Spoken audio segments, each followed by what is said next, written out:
All right, let's get going. First of all, thank you everybody for joining our series, Dope People. We have another great guest, Robert Lund. We do these every Friday, and today we're going to be talking about creativity, brand design. It's especially relevant for people starting companies, um, starting to change their brand, trying to figure out how to think about um, the full picture. Um, I've had the pleasure of working with Robert a couple times. Dude is a creative genius. I don't really know exactly what kind of hat he would actually. Ironically, Lulu and I are the ones wearing hats, but Robert wears a ton of hats. Um, but all in the creative space. As a creative director for Herb Essentials, running things there, but he's done a ton of things before that. So without further ado, I'd like to hand it over to you, Robert. Thanks for joining us.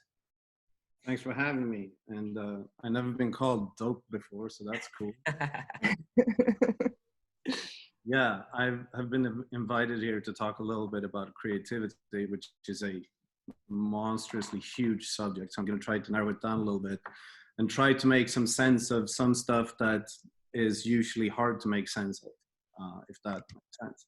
So my name is Robert Lund. I run Herb Essentials, which is basically a cannabis-infused skincare company or beauty company. We have, skincare topical products. We have a CBD elixir. We have a couple of fragrance products. I'm not going to bore you too much with this, but I just want to set the frame of what we are doing right now. And then I'm going to try to, walk around the brand design side of things and then try to wrap it up again in the end. We'll see how that goes. So Herb Essentials has been alive for like around 5 years now. We started working on it 5 years ago. We did a soft launch in 2017. It has since then been a sort of a side project that has been slowly growing until it sort of grew out of being a side project. And we took on a little bit of investment money last year. And since then, it has been my full-time job since last summer or something like that. Founded together with my partner, Ulrika Karlberg. The company is founded and we reside here in New York City. But we sort of came up with the idea in Los Angeles, and all our products are also manufactured in Los Angeles. And sort of the first nugget of the idea was that we wanted to create a cannabis infused brand that was for everybody, because back in 2015, it's kind of a long time ago now, anything in the cannabis industry, almost all of it was sort of aligned to the classic sort of stoner aesthetics. That, much of it looks pretty cool, but all of it also sort of looked the same. So that was the first sort of inclination, and then we've sort of gone from there. And today we have, 7-8 products, more coming, we've done a lot of work. And some of it you can see here. So that's our little product lineup. But before we go into exactly who the brand is, I'm just going to talk a little bit about creativity, as Jacoby said. And, I'm a lot of things. I'm a writer by trade. I've been a creative director. I'm a strategist. I'm now in a position where I'm run a company, which also makes me a business person. I have learned finance to some extent. There's a lot of logistics going on. But what I'm not is that I'm not a designer, and I'm not a design director. I've tried to be a design director a few times and I'm not good at it. So naturally we're going to talk about design. Design is obviously a subset of creativity. Almost everything in the world is either creative or destructive. Very few things are not one of those two things. And design is a huge subset underneath creativity. And if you ask Google what design is, this is what Google says it is. It's basically a ton of different things. And I'm pretty sure that if you line up 100 people and ask them what they think design is, you will get, you know, a round of probably 100 different answers. Some people will say logos, some people will say colors, some people will say product design, architecture, et cetera, et cetera. So, and they're all correct. Design is a lot of different things, but to try to narrow it down a little bit further, I want to talk about brand design. And I think that brand design is probably one of the most misunderstood things there is in the creative industry, but at the same time, it's also probably the most influential and one of the most interesting things that the creative industry can actually do. And a lot of communications and a lot of successes and a lot of failures are actually based in brand design. So if we ask Google what brand design is, this is sort of what it kicks back. As you can see, Google have decided that it's mostly logos. And it has also decided that it's mostly huge, successful companies' logos. And one thing when I was clicking through this morning, sort of realized that almost all of these logos are Americans. The American, I'm from Europe, I grew up in Sweden, but the biggest brands in the world are almost all American. And so I thought a little bit about that and sort of landed in the idea that because America has had free markets for so long, maybe one of the reasons that the strongest brands in the world are Americans is because branding is basically the biggest differentiator in competition between companies. If you take out innovation, which is obviously a big part of it, the rest is basically brand design and branding. And this country are like, you know, head and shoulders above everyone else when it comes to this.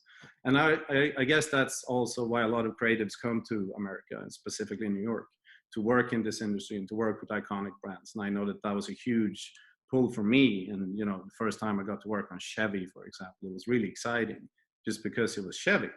And, you know, the cars are what they are, but the brand is mythical. It's almost, it's way bigger than the company itself in certain aspects. So brand design is obviously a million different things. And brand design is also, it's a big risk. When I ran my own sort of branding company for a while, for a few years, and we did a lot of cleanup jobs. And I sort of realized that many companies in their inception, but also if they do a rebrand, they order brand design from a company and they get something back and they pay a ton of money for it. But usually what they get back is like, it's a few logos, it's a bit of colors, a little bit of typography, and then everything is amazing in the presentation, everybody is super happy and invoices gets paid, and then reality happens. And the companies that just spent $700,000 or $4 million or whatever on a new brand book don't know what to do with it. So then they call a different company, and those were a lot of the projects that we got to do. It's basically come in for, unfortunately, a way smaller budget and try to fix it in the eyes of the client, fix it. But the way we saw it, it was a lot of, well, it might not be wrong, but it's not useful. So one of the biggest problems is usually that the things that the branding designer, agency, freelancer, whatever it is, whatever level it is, comes back with to the client is something that looks good, but not maybe perfectly useful. So I will try to demystify this a little bit and maybe shed some light on a few steps that you can take to actually make sure that it becomes useful, the thing that you pay for, regardless of what level it is. Because I've seen, useless is a strong word, but not very useful brand books from tiny companies that have just spent a few $1,000s on a freelancer all the way up to spending millions of dollars.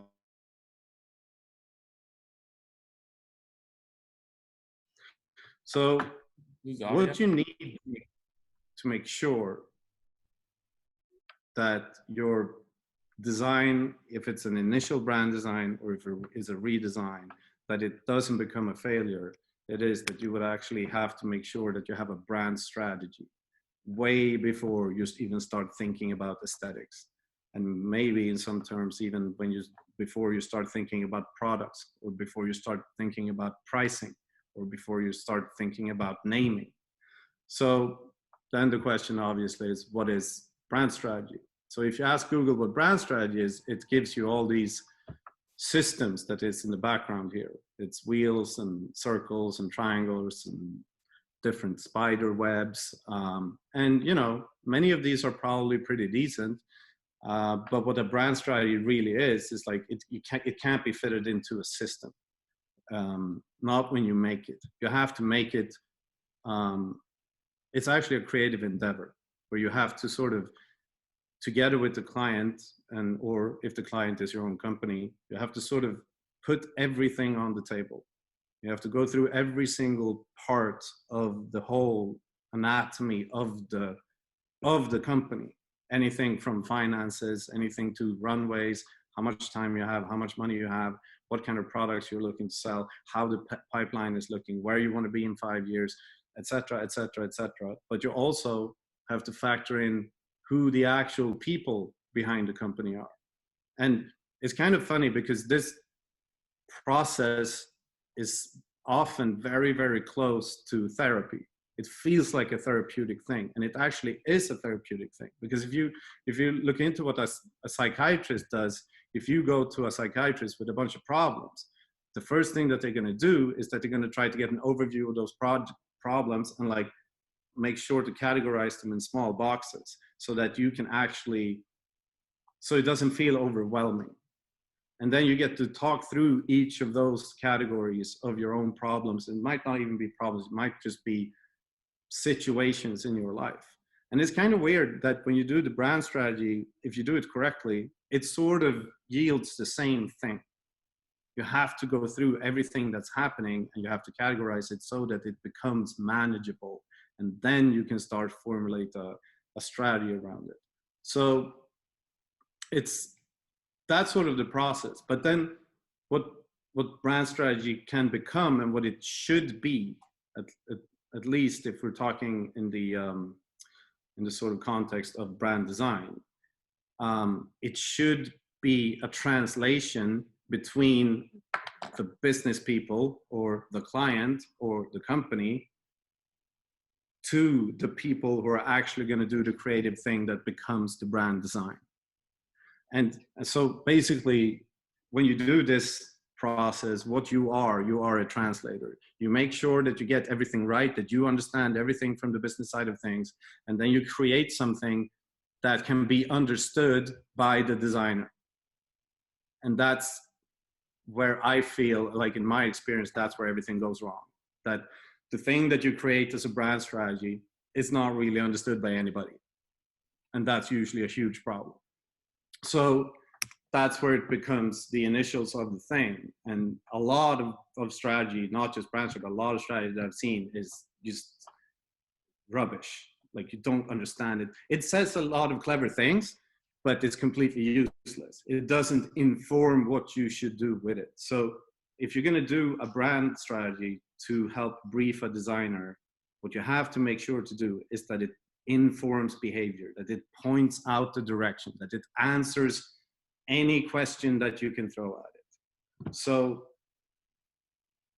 for example, when it's done right, it should be completely understood by everybody in the room from all aspects. But then when the creative people go and work on it, if it's done right, what they come back with should be extremely surprising. And that's kind of a weird paradox, because when people put strategies together, they usually do it because they want to minimize risk and they want to minimize fear. And the human inclination is always to make sure then that there are no surprises. But when it comes to brand design, that's completely wrong. You want to be surprised. You want that you want that moment before the project starts where everybody is on the same page. And I have a few weird examples, like brand strategy. It can look like all these little systems that you see in the background here, but it really doesn't have to. One example was when we were working with a multinational company, one of the biggest in the world. We were supposed to create new communications systems for them globally. And the agency had been working on this project for over a year, and it was impossible to get approval because the people in Japan had one comment and the peoples in Brazil, they had a completely different comment, and they had same power. So all the product managers from all the regions, they had an impossible time of coming to terms with something that they all could agree on. It had proven impossible over months and months. So some genius cracked the idea that maybe we shouldn't use words. So what we did is that we created 12 different mood boards for their 12 biggest products. And we took all the strategy, we wrote down the strategy in words in English, and then we created images from those words. And then we used those images to convey and sell the strategy in, and all of a sudden it worked.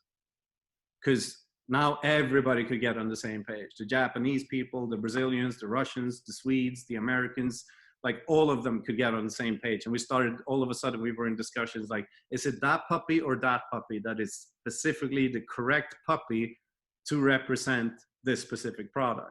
And all of a sudden everything worked. Like we could have real discussions, even though people had completely different cultural backgrounds. So that's just one example of, and those images, I mean, you could probably like shoehorn them in one of these systems, but it wasn't that. Like, it's not a system. It is almost like a Rosetta Stone kind of thing, where all the business people, because they are correct in all their assumptions, they work on hard data and numbers. But you have to put it down in a way that the creative people can understand all that and understand what is needed, understand what problems needs to be solved, without having to force the creatives to understand business, because at that point they're not creatives anymore. So this is something that is, you know, it's almost always missed. I've seen so many projects when this thing goes wrong, this sort of brand strategy goes wrong, and the effect of it is that, you know, what comes back is both expected and wrong. So I know I mentioned informed behavior a little bit, and I think that that's the absolute key here. The correct brand strategy doesn't just lead to the correct design. It can also help startups or established companies to actually behave in the correct way for the company to be successful.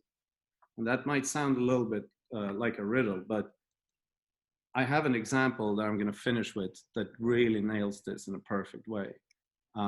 And that behavior is also, it can be a lot of different things. And if you want to know more about this, I would read everything that Richard Branson has ever written about branding, because he's an expert in the behavioral thing.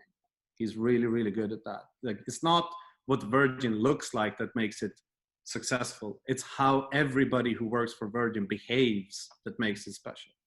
So if you want to go deeper in that, I can really recommend that. So, two short things. All of this that I've been trying to convey, like how did we do it for Herb Essentials, and where did we land on it? And for us, it's a bit weird. It's a bit special because we're not skincare people. We're not business people. We're all creative people. So when we put down the brand strategy for Herb Essentials, we obviously tried to make sure that to create something that would be fitting for us. And that's sort of a little bit what I touched on when I said that you have to factor in who the founders are and who are the people that actually run the company. You have to create something that feels home for them. Because if you're a good brand strategist, what you should be able to do is to create something that fits so well with the personality of the people who run the company that they will become successful by just being themselves, if that makes sense. So for Herb Essentials, what was really important for us, aside from the aesthetics, we can probably talk about the aesthetics forever. I'm not going to do that. But aside from the aesthetics, we wanted to make sure that the strategy would do two things. Like, first of all, to make sure that we could be creative, that what we know about things in the world would become valuable. That's one thing. And then the other thing is that we wouldn't have to change ourselves too much to be able to accomplish that, and to make sure that we could find value in it. Because creative is photography, music, writing, whatever it is. It's expensive if you don't know anything about it. But if you know a lot about it, and we all do because we've been in the creative industry for a long, long time, then it can become way, way cheaper.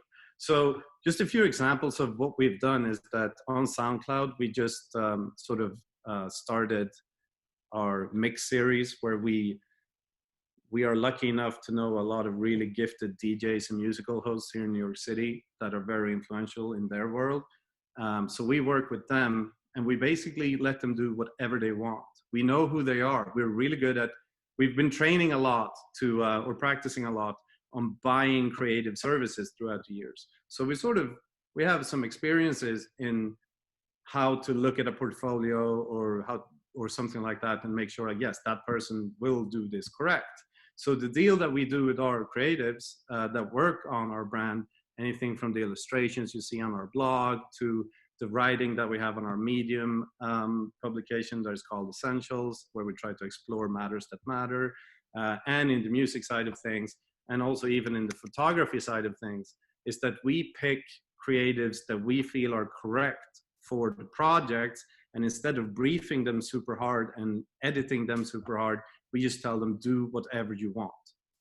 Because if those specific people do whatever they want, it will come out not wrong as a baseline, but it also comes out very, very often as something amazing that you couldn't even imagine yourself if you would try to manufacture it through the creatives. So our brand strategy when it comes to the communication side of things is to make sure that we can have the power to enable creative people to be creatively free and do whatever they want to do for us. And a good side effect of that is also that the price of creativity goes down, because what's expensive when it comes to creatives is, well, basically the right that you have to torture them to redo and redo, to redo and redo until you are happy with the result. So we found a way to just eliminate that point and just go do whatever you want. So, and in my opinion, it yields better results for us at a lower price, and everyone is way more happy. So that's just one thing that a well thought out brand strategy that fits the people, the market, the company, blah, blah, blah, blah, etc., can actually accomplish. And I'm running over a little bit here, but I just want to give you another example, because usually when you do these things, people ask, what's the best design that you've seen in recent years? And this is the best design I've seen in recent years. I think it was 4 years ago, we had a water leak in our apartment, and we need to go stay in a hotel for 2 weeks. And looked at the market and decided I'm going to try the Bowery Hotel, because I always wanted to stay at the Bowery Hotel. I love the Bowery Hotel. And what they do is something, they have a little thing that's amazing, which is, I think, is one of the best pieces of design that I've seen.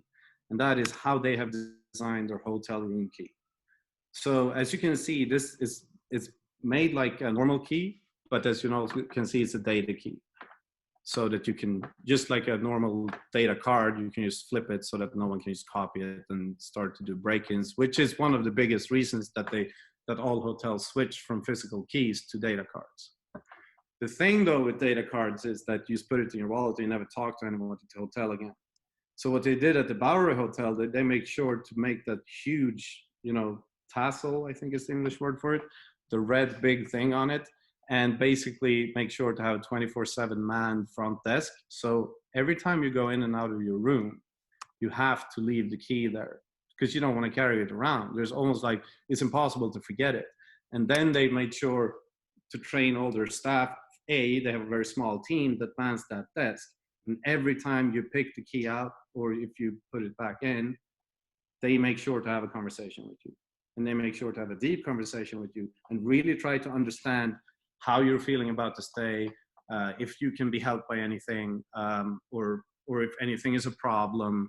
And they will make sure to get to know you more and more and more with with each interaction. So just after a couple of days, they knew us and they started helping us automatically because they started to understand who we were as people. And that would have been impossible for them if they hadn't designed that key in that very specific way. So that's like a very, very weird, but clear, at least in my mind, example of what great brand strategy and brand design can actually accomplish, that is sort of outside logos and colors and typography. And to conclude, if anyone wants to talk about this in a different forum, just email us at hello@urbessentials.com. And if anyone wants to try our products, we felt that it was a good thing to extend a little bit of discount. So the code OTR30 should be active now. And that's it, I think. Awesome. 28 minutes. Thank you, Robert. Really appreciate it. We will absolutely send that discount code in our follow-up email so everybody has access to it. But yeah, I want to kind of kick it off and ask some questions about what you discussed. So I would imagine that we have some people here that either have their own company or work in a small company where they might be able to influence some of the direction of the brand strategy. Let's take your last example with the Bowery Hotel. How would you advise that we come to a decision like that, right? Like we have to give somebody some level of a brief, and how tight or broad do we do that, and how do we go about that? Yeah, well, that's a very, very hard question. Thank you for that. That's why I got you here. Yeah, I think it's more complex than that, unfortunately. Because what that is behavior, right? What they did is that they designed a physical object to make sure that a specific type of behavior would arise, right? That's sort of what happened. So it doesn't start with, hey, wouldn't it be great if we could talk to all our guests a lot? I don't think it starts there. I think it starts at the very top level when you have the discussion of what hotel do we want to be. Mm-hmm. So it's at the very fundamental level where, some hotels are like, well, we just store people close to airports when they're just flying around selling things. And they just require these 5 things, whatever that might be. But for the Bowery Hotel, it's a completely different thing. They want to obviously be a high profile New York City icon. I'm pretty sure that those words were, tossed around the room in the planning phase of this. And somewhere along the line, probably someone said that we need to find a way to be extremely personal. We want to be a very personal hotel with our guests. And if you can make that decision, and everybody's on board with that, like, yes, let's make sure to have an intimate relationship with every guest that we have here. That's the strategy. That's part of the success strategy that we want to put into fruition. At that point, you can actually maybe start formulating a brief. Can someone come up with an idea that secures that we were going to have to talk to our guests at least 2 times a day? And if you can formulate that question, the answer maybe that should in some shape or form have to do with the key might not be so far-fetched. So I think it's about finding your values, and I don't mean like values just like in fancy words. I mean real values that you can have a discussion with your partners of. What do you mean when you say an intimate relationship with all our guests? What does that mean to you? Well, it means this and this and this, and you have a discussion about it. And if you feel that you're all on the same page, well, then that's probably one of your core values.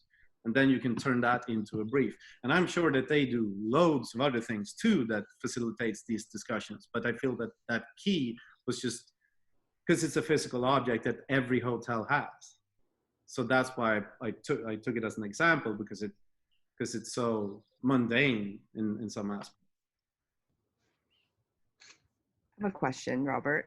So I love the fact that, when you work with creatives, it's a very open type of collaboration and trust.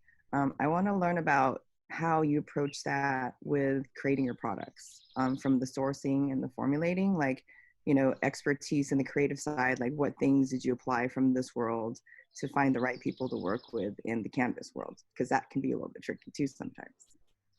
Yeah, wow. They're no easy questions, huh? That's a big one.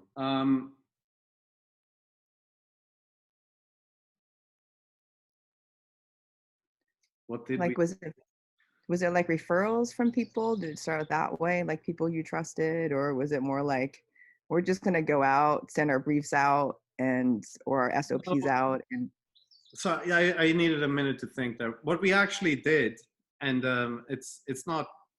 This is a very unsexy answer, but it just has to do a lot of research. Like it's just do a ton of work. Like seriously, it's if you find 3 different skincare manufacturers and you send a brief to them and see who responds it the best, well, you might get lucky, right? One of them might be great. But if you look at 300 of them, you might start to understand what the differences are between them. Because especially everyone who starts a new company, almost everyone who starts a new company, they have to learn at least one new industry.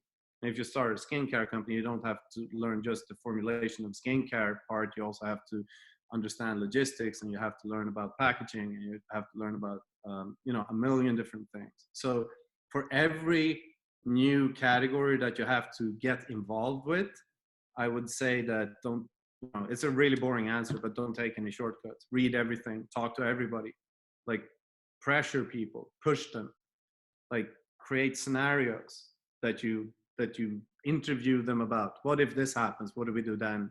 Like try to get an understanding for not just how they work, but who they are. Because in the world that we live in today, like one thing that we said in the beginning was that if you wanted to start a skincare company, let's say 50 years ago, the first thing you would have to do is probably buy a factory or build one, right? And you don't have to do that anymore.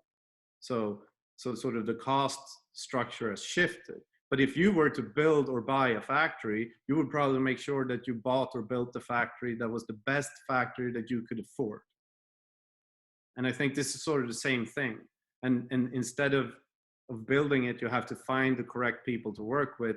But that's not just the product formulation. It's also if we want to bring it back to design, the aesthetics of the actual brand.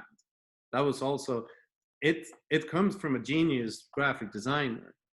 But because we picked the right genius graphic designer, it made it so much easier for us. But that was a lot easier for us because we knew a lot of people in that world and we had a lot of experience in that world. So we didn't have to do all that research. We knew from the beginning that's one of our strengths.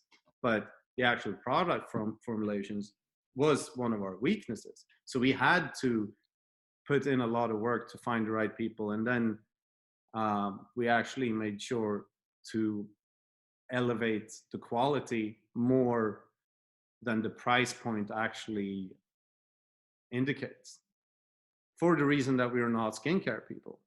We just need to make sure that we're best in class in our price category because we didn't create the formulation in our kitchen ourselves.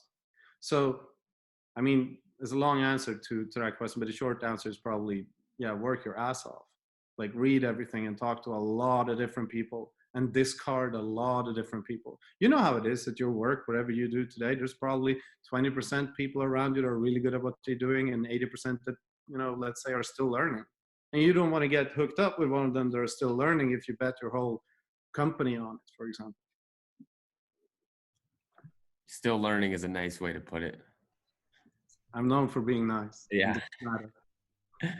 All right. So we have a question from our attendees. I really like this, but how much time should you put into brand design before kind of gaining traction, or maybe said another way, going out into the world?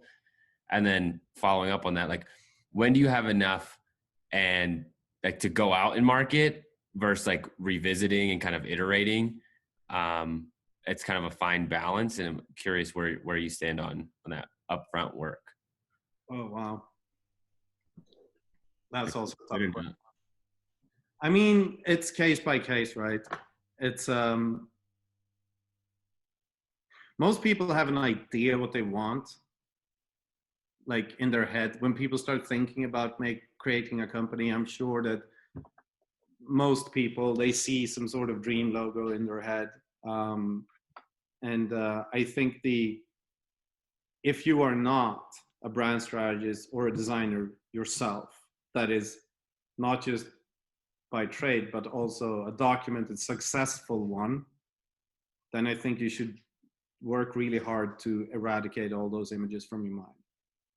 And I think what's more important is to get the strategy right, to make sure to inform whoever makes the aesthetics or the design really clearly, not what you want, but who you are. And if they come back with something that leaves you nothing, then it's wrong. If they come back with something that makes you afraid, well, then you should probably look at it again and see if you can make it work. And, you know, it's an emotional game, but I think that you need to try to take your own taste level out of it as much as possible. And when it's right to go into the world, who knows, man. I think maybe you can think about it like this. Even huge, super successful companies like Nike, for example, they redesign their stuff all the time. Their logo looks different today than it did like 3 weeks ago in certain aspects. They have tens of logos now. Just go look at their store. They change up all the time. Swoosh, no swoosh, only swoosh, this typeface, that typeface. It's the World Cup of soccer, then they do something else. Like it's the Olympics, it looks in a different way. And people are fine with it. And you could say that, oh, that's because they're famous. But I think that a lot of people, they have almost too much respect for their brand, for their own brand, regardless of size. So, you know, if you feel that, well, this is good enough, or this is good, or this makes me excited, or this feels correct, yeah, take it to the market. If it doesn't work, maybe something needs changing. And that's not a death sentence. Like, you can look at it like this. If you have to tweak your design, well, then at least you have some news to talk about when you've done it, which is usually something that you know, companies struggle with. They always try to come up with advertising campaigns, manufacture news. So if you're forced to rebrand something, it might not be all that bad if you know, if maybe aside from the financial side, because obviously it costs money. But yeah, I'm not sure that's a good answer, but it's a very tough question. Well, I think it is a good answer, and kind of bringing it back to the example we keep talking about with the Bowery, it's that if you started with it, you have to get your strategy right? And understanding the critical pillars for your business to be successful. And in that case, to be an iconic New York hotel, we need to be extremely personable. Like, you as an entrepreneur, you have the position to come up with that much. And then you can brief somebody, this is what I'm trying to get to. And they can come up with an idea there. And then you can see if that feels like we'll get there. Does this feel like a way that I could be that personable? Right. And if it feels like it aligns, then, you know, it might be time to give it a shot. But I think the whole thing starts with, like, you have to have some sense of who you are and what the strategy is, and not just in numbers and words and graphs and like, but it's something that you feel that you understand, that you really fundamentally understand. Like, what would the opposite be? That's usually a good test. If you say that, well, we're going to be a super personable hotel, what's the opposite of that? And is there an example of that in the world that might be successful? And of course there are. There are tons of hotels that are like that, where you never talk to anybody, and they're doing really well. So, but you can sort of analyze their behavior, because just because it works doesn't mean that it's right for you, obviously. So I think that the more you know of what your idea is, of what the strategy for your company is, the easier everything becomes, because then you have something to compare it to. You shouldn't compare it to something that's been around for 25 years and is extremely successful. Like, that's useless. Like comparing yourself to Tom Brady if you're a quarterback. So there's no use in that. So you have to sort of compare it towards what you actually want to do. And if it aligns, well, then try it. And you know, this is the thing with plans, it's the same thing, is that you don't put a plan together to make sure to execute it perfectly and then be successful. Nobody does that. You put a plan together so that you know in which direction you're going, so that you will be able to re-plan when something surprising happens, because something surprising always happens. So I think it's just, if it aligns and it seems to be going in the right direction, put it out there and then pay attention to what happens. If it doesn't work at all, maybe, well, that's something is wrong. Maybe the strategy is wrong, or maybe what you're trying to do doesn't align with it, or maybe you're not loud enough, or whatever it might be. But if something works, well, then you get more information, and then you can take that information and replan or keep going. I got one more question, Robert. Elijah, great question again. Asking, how long, Robert, have you been doing branding and marketing, and how have you seen strategies change over time? And how do you think it will change as Generation Z gains more purchasing power? Oh, wow. Yeah. All right. Yeah, that's going to take a few hours to answer. No easy questions. I'm oldish, so you know I've been doing this for a long time. I went to ad school in like 2005 or something. So I don't know. I've been in this for 15 years, but then before that I did things that were sort of close to this as well. So I don't know, 15, 20 years maybe. Feels less than that. Let's see, what was the other? How has branding marketing strategies changed? I mean, I'm old enough to say the internet here, like that changed everything.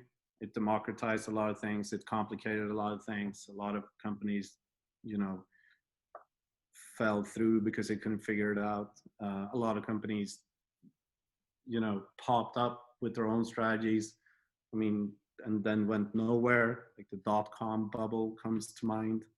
I think that things change all the time, and which is a good thing, because you know the old, you know, opportunity and chaos is the same thing. I mean, that's true. It is the same thing, because you can think about it like this: if there is no chaos at all, if there is perfect order, nothing can change. It doesn't exist. Change doesn't exist in order. So there has to be a chaos for change, and the only way an opportunity will arise is if there is a change. So they change all the time. How they change, I don't know really. I'm not sure. Sometimes it's kind of interesting because people are very, very sure of things all the time. Like everybody was sure in the .com bubble. Everybody was certain that the whole Warby Parker sort of wave of companies that started that in the sort of jet stream of that would be enormously successful, and that, you know, the whole direct to consumer thing was the new answer, and that, you know, everything that was older than that was now obsolete and useless. And I think I read just yesterday a Medium article about how, I think it was something, it's called something around how the Warby Parker clones are failing or something like that. Google that and read that article. That points out that, you know, all the new paradigms might not be as, you know, successful as it looks like. Like fake it till you make it is a real thing. And with, you know, the financial industry behaving the way the financial industry does, you can fail for a really long time and make it look super successful. And I think it's not the correct answer to the question, but that's a pitfall, and you should look out for that. Just because it seems successful doesn't mean that you should run headfirst and do the same thing.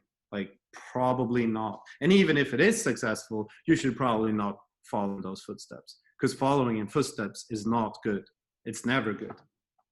I worked with IKEA a lot in Europe, and the founder of IKEA, he's very old. He doesn't exist anymore. He's dead, but he was very old school, even when he was alive. And he had this 10 commandments kind of thing. I can't remember all of them, but one of them was, if we find ourselves doing something that our competition is doing as well, we should probably change it up, even if it's successful. And that's worth remembering, because it if you always adhere to that, you will make sure to not be a follower. And that doesn't mean that you become a leader. You can also go in the wrong direction and everything can go bad, obviously. But it's something to remember that things change all the time, and don't be too impressed with what you see that seems to be working. Because even if it's working, it might not be the right thing for you.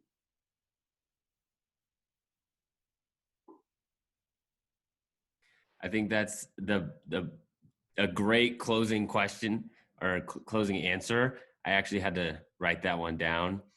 I actually wrote about 4 of these gems down. So, Oh, nice. no, I'm serious. Dropping gems. So yeah, we'll close on that. Thank you so much, Robert. Like I mentioned, like it really a pleasure to have you here and working with you in general. So thank you for everybody that that joined. We'll send a follow-up email that will have the discount code if you want to check out any of the herb stuff. I highly recommend them. Lulu and I only invited Robert because we're such big fans, and the products are amazing. So thanks again, man. Thanks. And then join us next week. The next week we're gonna have more skincare. Going on a little bit of a theme with Charlotte Palomino. She's a skincare maven, and excited to see everyone next week as well. Thank you again, Robert, for everything. Thank you, guys.